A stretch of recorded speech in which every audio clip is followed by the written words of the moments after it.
Hi friends, आज हम बात करेंगे मध्यकालीन भारत के इतिहास के एक नए टॉपिक का नाम हमारे है तुगलक वंश। तो इसके बारे में काफ़ी डिटेल से चर्चा करेंगे। आप हमारे साथ बने रहिए ताकि आपको इसके बारे में जानकारी मिल सके। शुरुआत करते हैं आज का टॉपिक। तुगलक वंश की बात करें तो ये शासनकाल था 1320 से 1414 ईस्वी तक का। इन्होंने क्या किया, दिल्ली सल्तनत पर सबसे लंबे समय तक शासन किया। बात करें ऑफिशियल शासनकाल की तो 1320 से 1414 ईस्वी के बीच में इनका शासनकाल रहा। सबसे लंबा शासनकाल की बात करें तो दिल्ली सल्तनत में सबसे लंबा शासनकाल हमारे तुगलक वंश का ही रहा था। बात करें मैं तुगलकों की तो इनकी उत्पत्ति क्या है। तुगलक कोरानी तुर्क थे, ये आप याद रखेंगे। तुगलक क्या थे, कोरानी तुर्क।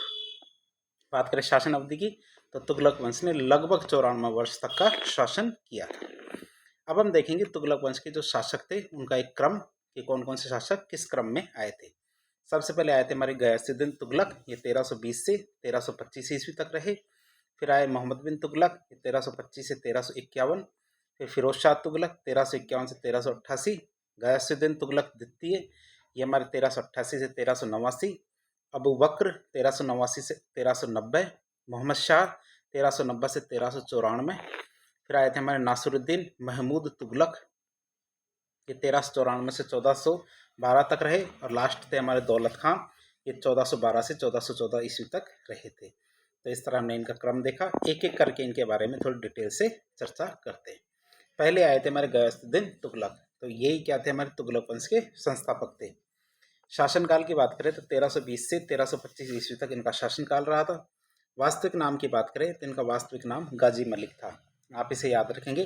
जो हमारे गयासुद्दीन तुगलक थे उनका वास्तविक नाम क्या था, गाजी मलिक। बात करें अलाउद्दीन के सुधारों का अंत, तो इन्होंने जो अलाउद्दीन खिलजी थे, हमारा पिछला टॉपिक मध्यकालीन इतिहास का खिलजी वंश था, तो उसमें हमने अलाउद्दीन खिलजी के बहुत सारे सैनिक सुधार, बाजार सुधार, ये सब किए थे उन्होंने। तो इन सभी सुधारों को इन्होंने समाप्त कर दिया।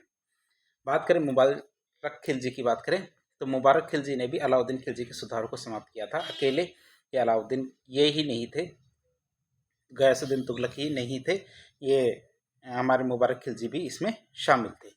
अब हम देखेंगे तुगलक जो वंश था ये भारत के कौन कौन से एरिया में और कहाँ तक फैला हुआ था।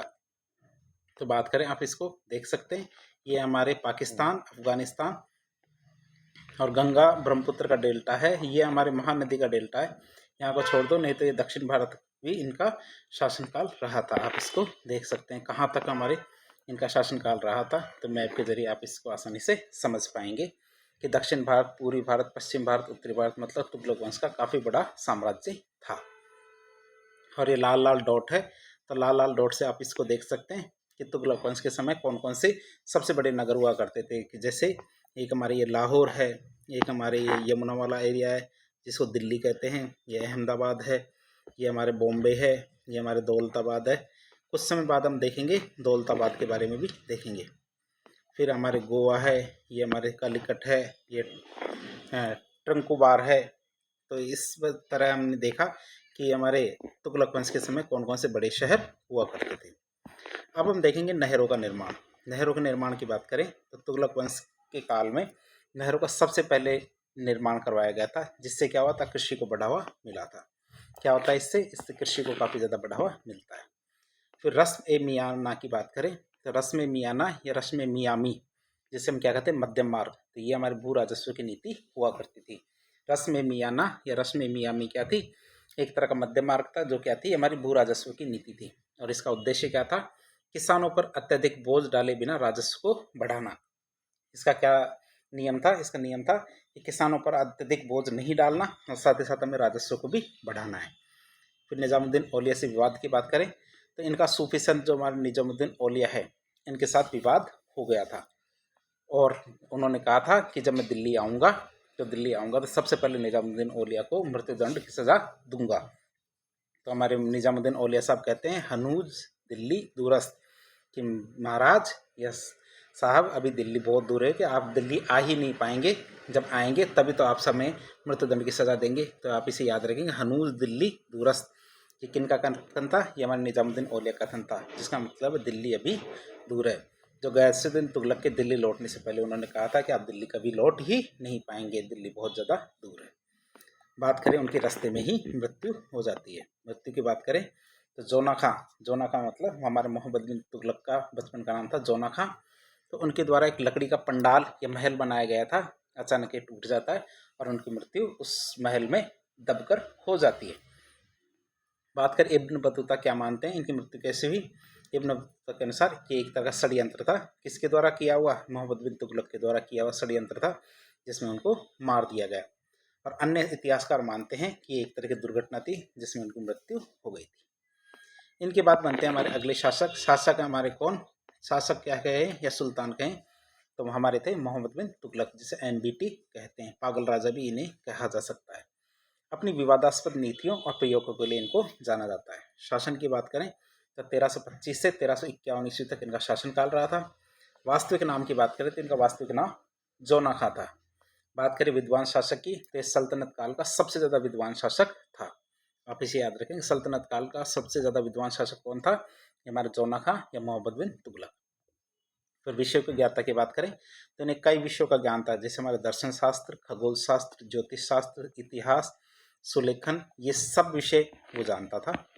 बात करें भाषाओं के ज्ञान की तो इसे कई भाषाओं का ज्ञान था, जैसे हमारे तुर्की, अरबी, फारसी, संस्कृत और अन्य जो स्थानीय और क्षेत्रीय भाषाएं थी उनका भी इन्हें ज्ञान था मोहम्मद बिन तुगलक को।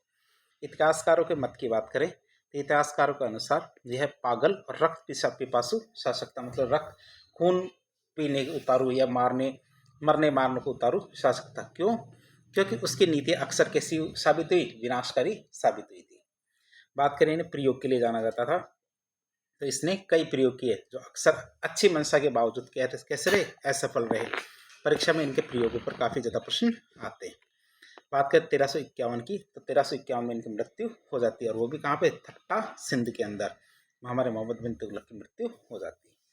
अब मोहम्मद बिन तुगलक को उनके प्रयोगों के लिए काफ़ी ज़्यादा जाना जाता है, तो परीक्षा में आ जाते हैं कई बार उनके प्रयोग कि मोहम्मद बिन तुगलक के ऐसे कौन से प्रयोग थे जो असफल हो गए थे, तो आप उनके बारे में बताइए।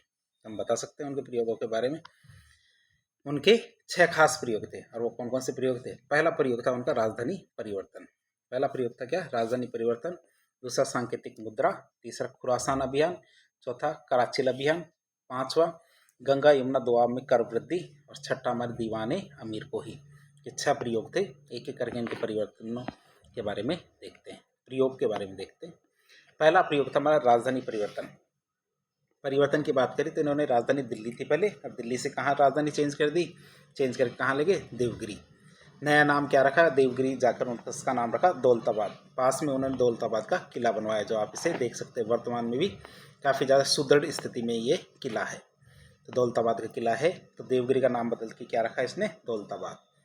परिणाम की बात करते ये प्रयोग असफल रहा। क्यों, क्योंकि जनता को भारी कठिनाइयों का सामना करना पड़ा और वापस दिल्ली लौटना पड़ा। तो आप समझ सकते हैं कि यहाँ दिल्ली है, दिल्ली से दौलताबाद यहाँ मतलब मुंबई के आसपास का एरिया है, वहाँ जाना पड़ा। तो पहले तो क्या ट्रेनें या बड़े बड़े साधन नहीं हुआ करते थे, सभी पैदल यात्रा करते थे। तो आधे ज़्यादा बुजुर्ग, महिलाएं, बच्चे, ये तो क्या रास्ते में इनकी मृत्यु हो गई या बीमार हो गए, फिर वापस दिल्ली जाना पड़ा। तो वापस लौटते समय भी काफ़ी ज़्यादा लोगों की मृत्यु हो जाती है। तो इस तरह ये प्रयोग काफ़ी ज़्यादा असफल साबित होता है। तो देख सकते हैं आप देवगिरी का नाम क्या रखा है इन्होंने, दौलताबाद। फिर बात करते हैं राजधानी परिवर्तन के कारण क्या थे। मोहम्मद बिन तुगलक क्या कहता है कि राजधानी परिवर्तन उन्होंने क्यों किया। बढ़नी के अनुसार देखें तो बढ़नी के अनुसार देवगिरी सल्तनत का केंद्र हुआ करता था। सल्तनत मतलब पूरे भारत की बात करें उस समय की, जिसमें अफगानिस्तान, दक्षिण भारत, पूर्वी एरिया, ये सब एरिया आते हैं। तो हमारा देवगिरी क्या था, एक तरह से केंद्र बिंदु था, जहाँ से प्रशासन करना आसान था। मतलब वहाँ यदि राजधानी हो तो पूरे देश पर आसानी से कंट्रोल किया जा सकता है। जनता के पत्रों की बात करें तो इब्न बतूता और अबू बकर इस्लामी के अनुसार देखें तो दिल्ली की जनता सुल्तान को गालियों भरी पत्र लिखा करती थी, इसीलिए दिल्ली से वो जाना चाहता था और इसलिए वह चला गया। बात करें आगे, तीसरा मंगोल आक्रमण। कुछ विद्वान क्या मानते हैं, मंगोल आक्रमण का कारण बताते हैं, लेकिन उस काल में एक ही मंगोल आक्रमण हुआ था, वो भी तरमाशी की शिरीन का। इतने बड़े मंगोल आक्रमण भी नहीं हुए थे। मतलब कुछ विद्वान ये कहते हैं कि दिल्ली पर मंगोल आक्रमण का हमेशा भय बना रहता था, इसलिए वो दिल्ली को छोड़कर देवगिरी चला गया। और अब्बासी की बात करें, अब्बासी क्या कहते हैं, अरब यात्री अब्बासी के अनुसार सल्तनत की 2 राजधानियाँ हुआ करती थी, एक दिल्ली और देवगिरी। मतलब ऐसा नहीं था दिल्ली को राजधानी मानने से मना किया, दिल्ली भी राजधानी थी और देवगिरी भी राजधानी थी। दूसरे प्रयोग की बात करें वो थी हमारी सांकेतिक मुद्रा या टोकन करेंसी। बात करें इसकी तो हमारे मोहम्मद बिन तुगलक को टोकन करेंसी या सांकेतिक मुद्रा की प्रेरणा कहाँ से मिली? ये प्रेरणा उन्होंने कुबलई खां या मंगोल शासक, क्या मंगोल शासक थे हमारे कुबलई खां, उनसे उनको प्रेरणा मिली। और साथ ही साथ गेखातू या फिर जिसको गाजन खां कहते हैं जो फारस के शासक थे, इन दोनों से प्रेरणा लेकर उन्होंने क्या किया? सांकेतिक मुद्रा जारी की। अब आप समझ सकते हैं सांकेतिक मुद्रा किसे कहते हैं। पहले क्या होता था कि जैसे मूल्य और धातु का मूल्य दोनों बराबर हुआ करता था। भारत में भी कई बार हमेशा ऐसा ही चला है। जैसे हमारे 1 रुपये का सिक्का होता है, कि 1 रुपये का सिक्का, ये मान लीजिए 1 रुपये का सिक्का है। अब मान लीजिए कि इसकी वैल्यू कितनी है? 1 रुपया। यदि इसकी धातु को पिघला दिया जाए और धातु को अलग से बेचा जाए वजन के हिसाब से, तो उसे भी क्या कहेंगे कि एक तरह से 1 रुपये के मूल्य के बराबर उसकी धातु का मूल्य है। तो इसकी बजाय क्या करेंगे कि जैसे हमारे 50 रुपये का एक सिक्का बना दे और उसमें धातु क्या है 1 रुपये के बराबर की लगाए, तो एक तरह से सांकेतिक मुद्रा है कि इसमें धातु तो 1 रुपये की लगाई है लेकिन वैल्यू कितनी है? 50 रुपये की। तो इसको क्या पिघला के बेचेंगे तो 1 रुपये मिलेगा। तो इस तरह उन्होंने सांकेतिक मुद्रा शुरू की।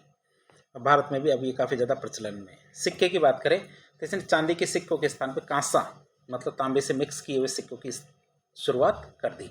मतलब चांदी के स्थान पर तांबे या फिर कांसे के बने हुए सिक्के शुरू किए। ये प्रयोग काफ़ी ज़्यादा असफल रहा। बात करते हैं असफल होने के क्या कारण थे। कारणों की बात करें, पहली बात तो इन्होंने तैयारी पूरी ही नहीं की थी, मतलब अपूर्ण तैयारी थी। तो अपूर्ण तैयारी और तकनीकी जानकारी की कमी की वजह से ये प्रयोग असफल हो गया। फिर जनता की समझ का अभाव, तो जनता क्या सांकेतिक मुद्रा के महत्व को समझ ही नहीं पाई कि सांकेतिक मुद्रा क्यों ज़्यादा ज़रूरी है, जनता को वह समझा नहीं पाया और नकली सिक्के बनाने लग गई जनता। बात करें अधिकारियों का असहयोग, तो अधिकारियों के द्वारा असहयोग और भ्रष्टाचार भी इसमें काफ़ी ज़्यादा हुआ। जाली मुद्रा का सबसे बड़े पैमाने पर प्रचलन हो गया। देश में क्या हुआ, जो घर घर में सिक्के बनने लगे और सिक्के बनने लगे साथ ही साथ वो चलने भी लग गए। तो विदेशी व्यापारियों के द्वारा इनकार कर दिया गया। विदेशी व्यापारियों ने क्या किया?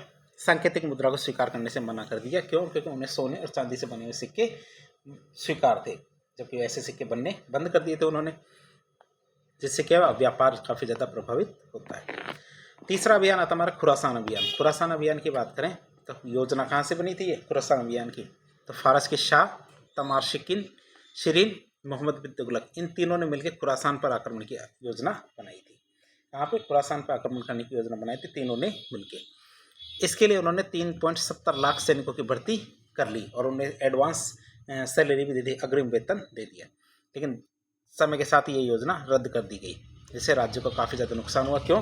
क्योंकि सैनिकों को उन्होंने क्या किया था, मोहम्मद बिन तुगलक ने एडवांस में सैलरी दे दी थी, जबकि ये अभियान हुआ ही नहीं। मोहम्मद बिन तुगलक को ऐसा लगता था कि खुरासान से उन्हें काफ़ी ज़्यादा धन दौलत मिलेगी, लेकिन उनका अभियान हुआ नहीं, तो वो पैसा नुकसान में गया। फिर आता हमारे कराची अभियान। ये कराची की बात करें तो कहाँ पड़ता है? हिमाचल प्रदेश में जो कांगड़ा वाला क्षेत्र है वहाँ पे पड़ता हमारा कराची अभियान। नुकसान की बात करें तो इस अभियान में मात्र कुछ सैनिक जीवित बचे थे। क्यों? क्योंकि कठिन पहाड़ी इलाकों और मौसम का सामना नहीं कर पाए, क्योंकि बर्फीला इलाका था और पहाड़ी इलाका था, इस वजह से उसका सामना वो कर नहीं पाए और काफ़ी ज़्यादा सैनिक मारे गए। हत्या की बात करें तो मोहम्मद बिन तुगलक ने इन सैनिकों की भी हत्या कर दी जो हमारे लौट कर वापस आ गए थे, कुछ सैनिक जो बचे थे। क्यों?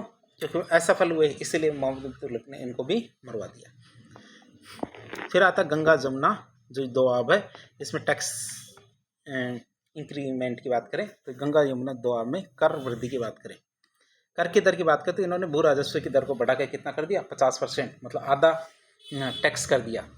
बात करें अकाल और ऋण की तो वहाँ पड़ गया अकाल, इसके बावजूद उन्होंने क्या किया? 50% टैक्स कर दिया। तो वहाँ अकाल के कारण किसानों को कृषि ऋण दिए गए, जिसे तकावी सौंदर्य भी कहा जा सकता है। तो आप देख सकते हैं तकावी लोन कौन सा होता है, जो कृषि के लिए दिया जाता है लोन, वो तकावी, जिसे टकावी भी कह सकते हैं और सौंदर्य भी कह सकते हैं। तो उस समय दिया जा रहा था, तो उन्होंने जैसे टैक्स बढ़ाया उसी समय क्या होता है, हमारे अकाल पड़ जाता है, तो इसलिए यह प्रयोग भी असफल होता है। फिर दीवाने अमीर कोही की बात करें, विभाग है ये एक तरह का, ये और ये कैसा विभाग है? ये कृषि विभाग है, जिसकी स्थापना किसने की थी? मोहम्मद बिन तुगलक ने। कार्य की बात करें तो इसका मुख्य कार्य क्या था? बंजर भूमि को उपजाऊ भूमि में बदलना, या बंजर भूमि को उपजाऊ भूमि में बदलना हमारे इसका कार्य था। फिर फसल चक्र की बात करें तो इसने फसल चक्र को प्रोत्साहित किया। क्या किया? फसल चक्र को प्रोत्साहित किया इन्होंने। और साथ ही साथ एक अकाल संहिता बनवाई। क्या बनवाई? अकाल संहिता बनवाई, जो किस में काम आई? ये हमारे अकाल से निपटने के जो नियम होते थे इसमें लिखे गए थे। तो आप इस तरह देख सकते हैं कि ये प्रयोग भी इनका असफल होता है। असफल तो नहीं कह सकते, दीवान अमीर को ही ये सफल प्रयोग था, लेकिन ये एक तरह का प्रयोग ही था। अब हम देखेंगे मोहम्मद बिन तुगलक की धार्मिक नीतियाँ किस प्रकार की थी।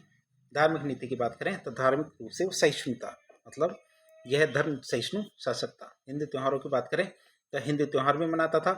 पसंदीदा त्यौहार की बात करें तो होली इसका सबसे ज़्यादा पसंदीदा त्यौहार था। जैनों की बात करें तो जैन संत थे ना, वह जिन प्रभ सूरी इन्हीं के दरबार में रहा करते थे। ऐसा नहीं है कि दूसरे धर्म के जो लोग होते थे या धर्म गुरु होते थे उनका ये सम्मान नहीं करते थे, ये सभी का सम्मान करते थे। अब मोहम्मद बिन तुगलक के संबंध में और दूसरी बातें देखें तो सबसे ज़्यादा विद्रोह इसी के समय हुआ।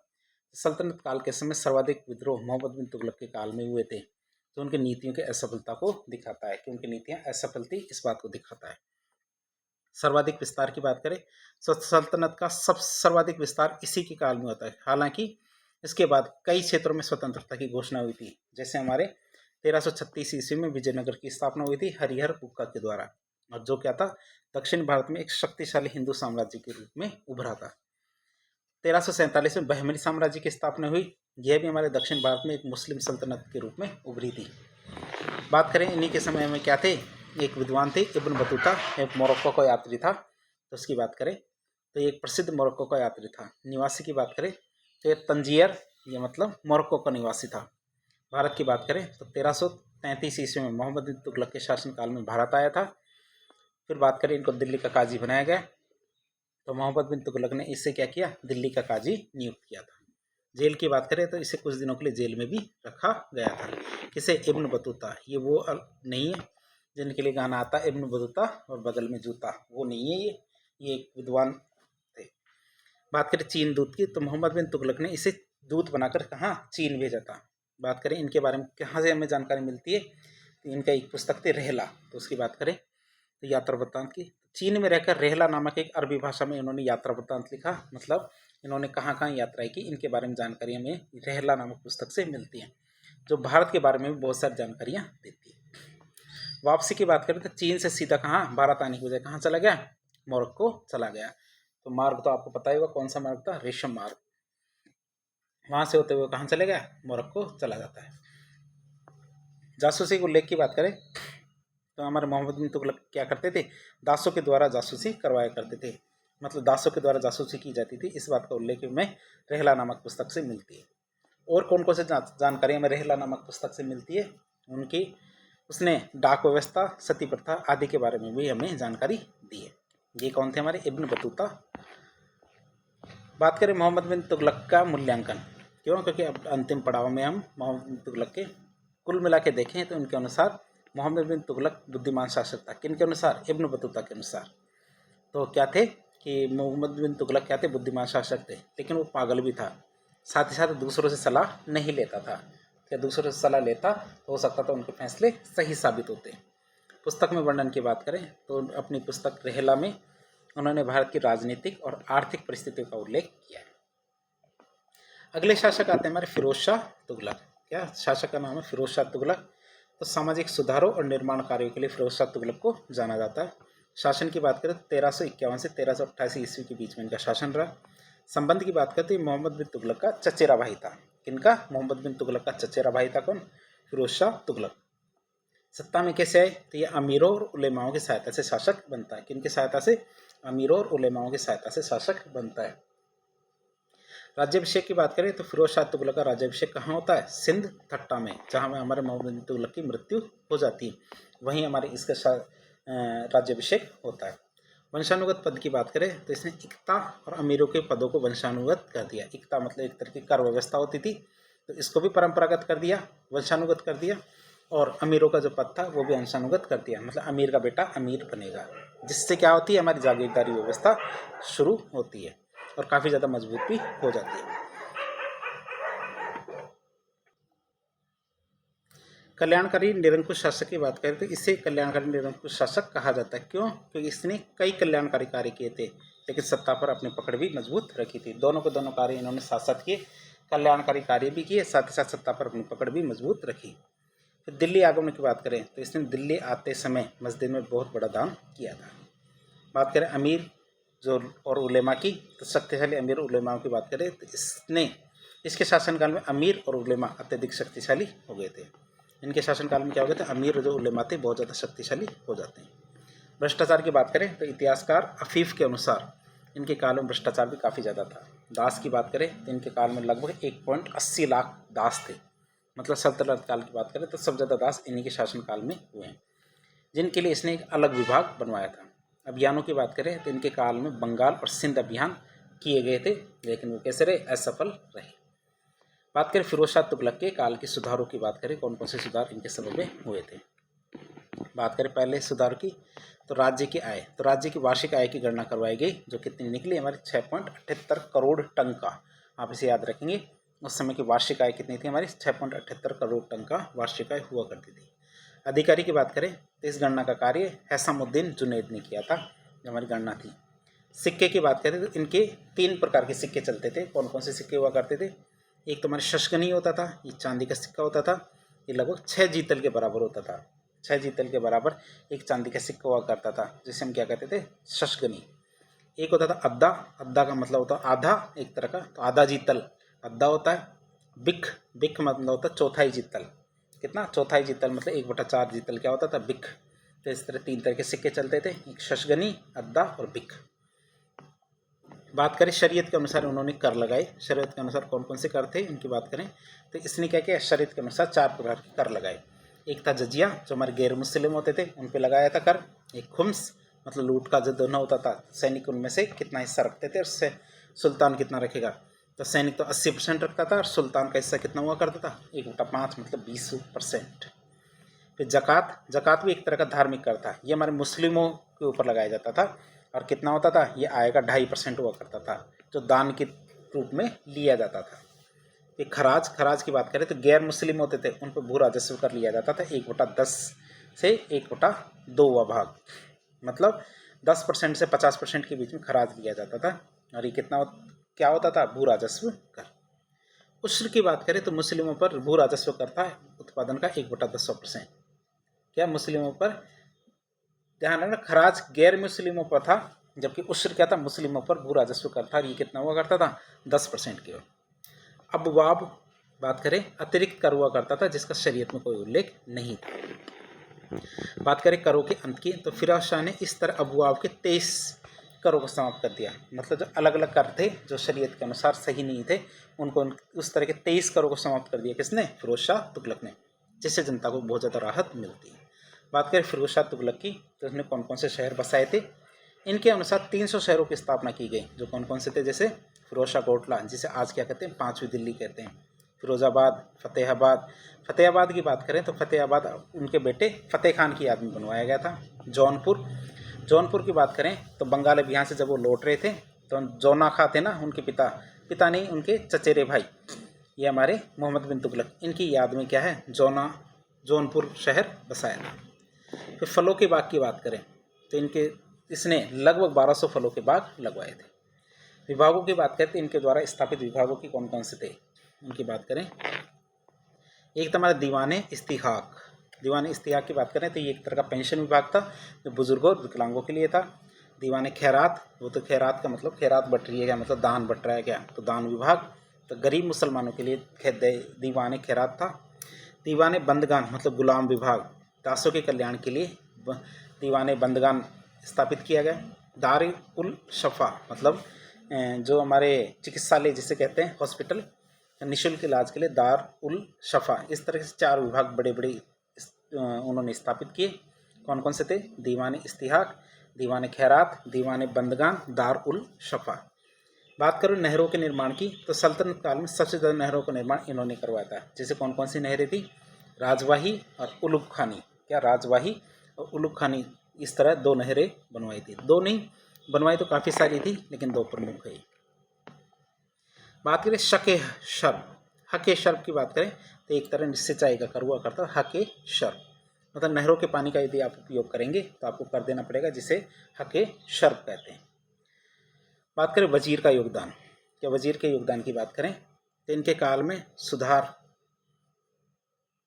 खाने जहाँ तेलंगानी जो वजीर हुआ करता था उनके द्वारा किया गया था। इनके टाइम पे जो सुधार किए गए थे वो किसके द्वारा किए गए थे? खाने जहाँ तेलंगानी के द्वारा जो वजीर हुआ करता था इनके द्वारा। इनके समय पे इनका मकबरा भी बना था, खाने जहाँ तेलंगानी का मकबरा। तो ये एक तरह का वजीर था, शासक नहीं था। आखिर खाने जहाँ तेलंगानी का वास्तविक नाम, तो खाने जहाँ तेलंगानी का वास्तविक नाम था कन्नू। आपसे याद रखेंगे इसका वास्तविक नाम क्या था? कन्नू। बात करें साहित्य की, इनके समय कौन कौन सा साहित्य लिखा गया था उसकी बात करें तो फिरोज शाह तुगलक की आत्मकथा की बात करें तो फिरोज शाह तुगलक की अपनी आत्मकथा थी फुतुहात ए फिरोज शाही। आप इस पुस्तक का नाम याद रखेंगे, फुतुहात ए फिरोज शाही पुस्तक क्या थी? फिरोज शाह तुगलक के द्वारा आत्मकथा लिखी गई थी। किसने लिखी? उन्होंने खुद ने लिखी। जियाउद्दीन बर्नी की बात करें तो जियाउद्दीन बर्नी के द्वारा तारीख फिरोज शाही और फतवा ए जहांदारी, क्या आप याद रखेंगे? तारीख फिरोज शाही और फतवा ए जहांदारी, ये दो पुस्तकें लिखी गई।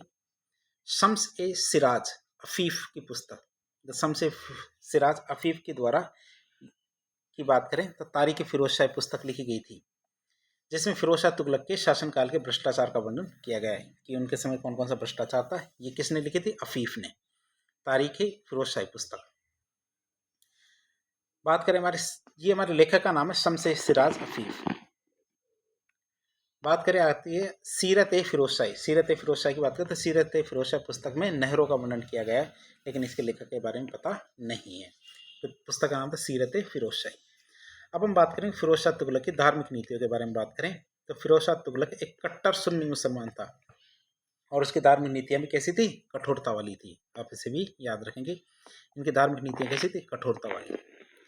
फिर बात करें इनके माँ के धर्म की तो फिरोज शाह तुगलक की माँ क्या थी? हिंदू थी। फिर भी इन्होंने क्या किया? ब्राह्मणों पर जजिया कर लगाया। तो फिरोज शाह तुगलक ने पहली बार ब्राह्मणों पर भी जजिया कर लगाया। पहले जो गैर ब्राह्मण थे उन पर जजिया कर लगता था, लेकिन इनके समय में क्या किया? ब्राह्मणों पर भी जजिया कर लगाना शुरू किया गया। तो बात करें मंदिरों को तुड़वाना तो इसने क्या किया? बंगाल अभियान से लौटते समय जो पुरी है हमारे जगन्नाथ मंदिर पुरी के और कांगड़ा ज्वाला देवी मंदिर, इनके मंदिरों को तुड़वाया गया और इनके पत्थरों को तोड़ के अलग अलग किया गया, खंडित किया गया। मतलब पांडुलिपियों की बात करें तो कांगड़ा जो हमारी ज्वाला देवी मंदिर है कांगड़ा में, वहाँ से इससे कुछ पांडुलिपियाँ प्राप्त थी जो किस भाषा में लिखी गई थी? संस्कृत में। तो उसको संरक्षित करवाया। अनुवाद की बात करें तो इन पांडुलिपियों का दयालय ए फिरोजशाही नाम से फारसी अनुवाद कराया। क्या? दयालय ए फिरोजशाही नाम से फारसी अनुवाद कराया, जिसके अनुवादक कौन थे? अजीजुद्दीन खान। मतलब फारसी में अनुवाद किया था संस्कृत से। अगले शासक आते गयासुद्दीन तुगलक द्वितीय। शासक का नाम था गयासुद्दीन तुगलक द्वितीय की बात करें, इनका शासन था हमारे 1388 से 1389। बात करें गुलामों की शक्ति तो इनके शासन में गुलाम अत्यधिक शक्तिशाली हो गए थे, जिससे क्या है? केंद्रीय सत्ता कमजोर होती। फिर सल्तनत का विभाजन तो इनके काल में सल्तनत कई भागों में विभाजित हो गई थी। क्यों? क्योंकि प्रांतीय गवर्नर क्या थे? स्वतंत्र होने लग गए थे। जो प्रांतीय गवर्नर थे छोटे छोटे, वो स्वतंत्र होकर अपना स्वतंत्र शासन स्थापित करने की प्रयास करने लगे। अगले शासक आते अबू बकर, इनका शासनकाल 1389 से 1390। फिर मोहम्मद शाह 1390 से 1394 और नसीरुद्दीन महमूद तुगलक, ये तुगलक वंश के अंतिम शासक थे, जिनके काल में क्या? सल्तनत काल का पतन हो जाता है। क्या? जिनके काल में क्या? सल्तनत काल का पतन हो जाता है। शासनकाल की बात करें तो 1394 से 1412 तक इनका शासनकाल रहा था। इनके लिए एक कहावत मशहूर थी कि इनके काल में एक कहावत थी कि सल्तनत का विस्तार दिल्ली से पालम तक है। पहले अटक से कटक तक था, अब क्या है? दिल्ली से पालम तक है, जो सल्तनत काल के अत्यधिक संकुचित होने को दिखाता है कि सल्तनत काल तुगलक वंश में काफ़ी ज़्यादा सिकुड़ के छोटा हो गया था। फिर तैमूर के आक्रमण की बात करें, जिसे तैमूर लंग कहते हैं, तो उनके आक्रमण की बात करें, इन्हीं के समय हुआ था 1398 में। तो आक्रमण और लूट की बात करें, तैमूर ने भारत पर आक्रमण किया और दिल्ली को उन्होंने लूट लिया। इस आक्रमण ने क्या किया? दिल्ली सल्तनत की कमर को तोड़ दिया। क्यों? पहले तो इनके पास राजस्व की कमी थी, शासन भी छोटा हो गया था, शासक भी कमजोर था, ऊपर से तैमूर लंग का आक्रमण, तो इसने क्या किया? दिल्ली को बुरी तरह से लूटा और बुरी तरह से लूटने की वजह से क्या हुआ? ये दिल्ली की पूरी तरह से कमर टूट जाती है। बात करें कारीगरों को ले जाना तो तैमूर क्या करते? भारतीय कारीगरों को अपने साथ समरकंद, मतलब जो उज्बेकिस्तान है वहाँ ले जाता है और समरकंद में क्या करता है? खुद का मकबरा बनवाता है, तो काफ़ी शानदार। अगले शासक आते हैं हमारे दौलत खां। अगले शासक कौन है? हमारे दौलत खां। दौलत खां की बात करें तो 1412 से 1414 ईस्वी तक इनका शासनकाल रहा। यह तुगलक वंश का अंतिम शासक था। जिनके बाद क्या सैयद वंश की स्थापना हो जाती है। तो आखिरी शासक कौन थे? हमारे दौलत खां। अब हम देखेंगे जो तुगलक वंश है इनके द्वारा कला और संस्कृति में क्या क्या योगदान दिया गया उनकी बात करें तो तुगलक वंश की वास्तुकला में क्या है, सादगी और मजबूती पर जोर दिया गया था। किस पे? सादगी और मजबूती पर, मतलब अलंकरण से ज़्यादा किस पे दिया गया? मजबूती और सादगी। मजबूती की बात करें तो इस काल की इमारतों में मजबूती पर बहुत ज़्यादा जोर दिया गया। अलंकरण के अभाव की बात करें, अब अलंकरण का अभाव तो इसलिए दिखता है क्योंकि पैसों की कमी हमेशा अलंकरण का अभाव दिखाती है, जो खिलजी वंश की भव्यता के विपरीत है। मतलब खिलजी वंश में तो पैसा काफ़ी ज़्यादा था, इसलिए अलंकरण भी काफ़ी ज़्यादा था, लेकिन तुगलक वंश में क्या पैसे की कमी थी, तो इससे अलंकरण की कमी दिखती है। बात करें तुगलक वंश की स्थापत्य कला की, तो उन्होंने क्या क्या बनवाया था। जैसे हमारे गयासुद्दीन तुगलक, मोहम्मद बिन तुगलक, फिरोज शाह तुगलक और गयासुद्दीन तुगलक, एक एक करके इनके देखेंगे कि इनके काल में क्या क्या निर्मित हुआ। सबसे पहले आते गयासुद्दीन तुगलक। तो गयासुद्दीन तुगलक के टाइम पे कौन कौन सी इमारतें बनी थी? एक तो हमारा तुगलकाबाद, एक हमारे तुगलकाबाद का किला और एक गयासुद्दीन तुगलक का मकबरा। तो 3 चीज़ें बनी थी। इनके बारे में देखें तो सबसे पहले तुगलकाबाद की बात करें तो हमारे गयासुद्दीन तुगलक ने तुगलकाबाद बनवाया। एक तुगलकाबाद का किला की बात करें तो दिल्ली में है ये। किसने बनवाया था? गयासुद्दीन तुगलक ने। बात करें इसे और किस नाम से जाना जाता है? जैसे 56 कोट के नाम से भी जाना जाता है। 56 कोट की बात करें तो इसमें क्या है? 52 द्वार है, मतलब इसमें प्रवेश करने के 52 गेट है, 52 द्वार। बात करें सल्तनत काल की तीसरी दिल्ली, तो तुगलकाबाद को सल्तनत काल की तीसरी दिल्ली कहा जाता है। दूसरी दिल्ली किसे कहते हैं? ये हमारे सिरी फोर्ट जो दिल्ली के अंदर है उसको दूसरी दिल्ली। अब पहली दिल्ली की बात करें तो पहली दिल्ली किसे कहते हैं? सल्तनत काल की पहली दिल्ली कहते हैं किला राय पिथौरा, जो दिल्ली के अंदर है। राय पिथौरा का किला है उसे पहली दिल्ली। दूसरी दिल्ली हमारे सिरी फोर्ट को, और तीसरी दिल्ली किसे कहा जाता है? ये हमारे तुगलकाबाद को। बात करें इसकी कि इसकी शैली कौन सी है? इसे सलामी शैली में बनाया गया है। अब आप सोचेंगे सलामी शैली क्या होती है? जैसे नॉर्मली दीवारें कैसी होती है? ऐसे सीधी खड़ी होती है। क्या हमारे भारतीय समाज में क्या हिंदू शैली होती है, उसमें दीवारें सीधी होती है, लेकिन सलामी शैली इस तरह की नहीं होती। सलामी शैली में क्या होता है? एक तरफ की दीवार तो सीधी होती है, नीचे का बेस क्या काफ़ी बड़ा बना दिया जाता है, ठीक है, और ऊपर से क्या है इसको एक तरफ से तिरछी बना दी जाती है। इससे क्या बेस तो क्या है काफ़ी बड़ा होता है, ऊपर से छोटा हो जाता है, जिसे हम क्या कहते हैं? सलामी शैली कहते हैं। तो इससे क्या है दीवारें और स्थापत्य काफ़ी ज़्यादा मजबूत होता है। सलामी शैली की बात करें तो सलामी शैली रोमन शैली से ज़्यादा काफ़ी ज़्यादा प्रभावित है। इसमें क्या होता है? ढलवा दीवारें होती है। मैंने बताया नीचे से चौड़ी होती है, ऊपर से दीवारें सक्रिय हो जाती है, जो क्या है इसे मजबूत और सुरक्षात्मक बनाती है। आप इसे देख सकते हैं बंगाल शैली किसे कहते हैं? बंगाल शैली में क्या छतें कैसी होती है? हमारे यहाँ तो छतें सीधी होती है, लेकिन बंगाल शैली में क्या है छतें ऐसे इस तरह की होती है, गोल गोल होती है। तो सभी शैलियों की अलग अलग विशेषताएं होती है। अब आते हैं गयासुद्दीन तुगलक का मकबरा। गयासुद्दीन तुगलक के मकबरे की बात करें तो कहाँ पे? दिल्ली में। किसने बनवाया था? गयासुद्दीन तुगलक ने। बात करें स्थान की तो एक कृत्रिम झील में बना हुआ है। कहाँ बना हुआ है? कृत्रिम झील में। क्यों? क्योंकि इनका सपना था कि अपना मकबरा ऐसी जगह बनवाए जहाँ पे झील हो, लेकिन वो क्या है अचानक एक उन्हें जगह दिखती है, लेकिन वहाँ झील नहीं थी, तो वहाँ पहले क्या है झील ही बनवा देते हैं झील ढूंढने की बजाय। तो इसीलिए क्या उनका मकबरा कृत्रिम झील में बना हुआ है। हिंदू प्रभाव की बात करें तो इस पर हिंदू प्रभाव दिखाई देता है।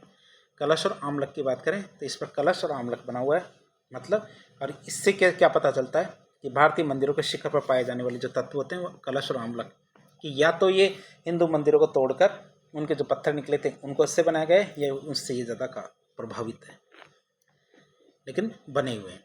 सामग्री की बात करें तो निर्माण में लाल बलुआ पत्थर का प्रयोग किया गया है। गुंबद की बात करें तो गुंबद में सफ़ेद संगमरमर का प्रयोग किया गया है। किसका?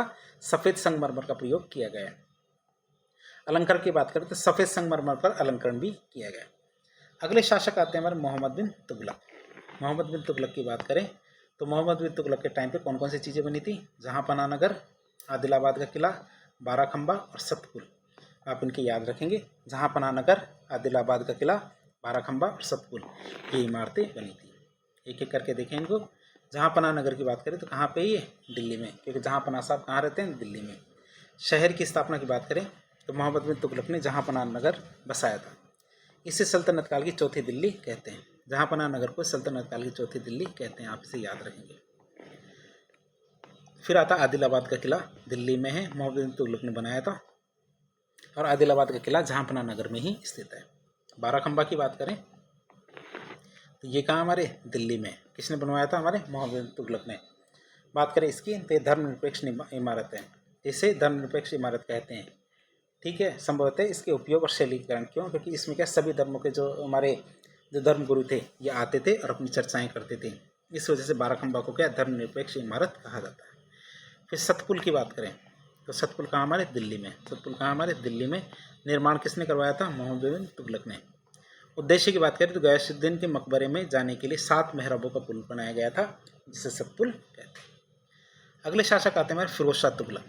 फिरोज शाह तुगलक की बात करें तो फिरोज शाह तुगलक को मस्जिदों का काल कहा जाता है। फिरोज शाह तुगलक के काल को मस्जिदों का काल कहा जाता है। क्यों? क्योंकि उनके काल में कई मस्जिदें बनी थी। बात करें अशोक के स्तंभ की तो फिरोज शाह तुगलक ने अशोक के जो टोपरा और मेरठ स्तंभ है, क्या अशोक के जो टोपरा और मेरठ स्तंभ थे इनको दिल्ली में स्थापित करवाया था। ये भी आप याद रखेंगे कि कौन कौन से? मेरठ और टोपरा, यहाँ के जो स्तंभ थे वहाँ से उखड़वाए और दिल्ली में लगवाए। फिर फिरोज शाह तुगलक के टाइम पे कौन कौन सी इमारतें बनी थी उनकी बात करें। एक फिरोज शाह कोटला जो आज 5वीं दिल्ली कहते हैं, खिड़की मस्जिद, बेगमपुरी मस्जिद, काली मस्जिद, कला मस्जिद, कुश के शिकार मस्जिद और खाने जहाँ तेलंगानी का मकबरा। तो इस तरह बहुत सारी इमारतें बनी थी।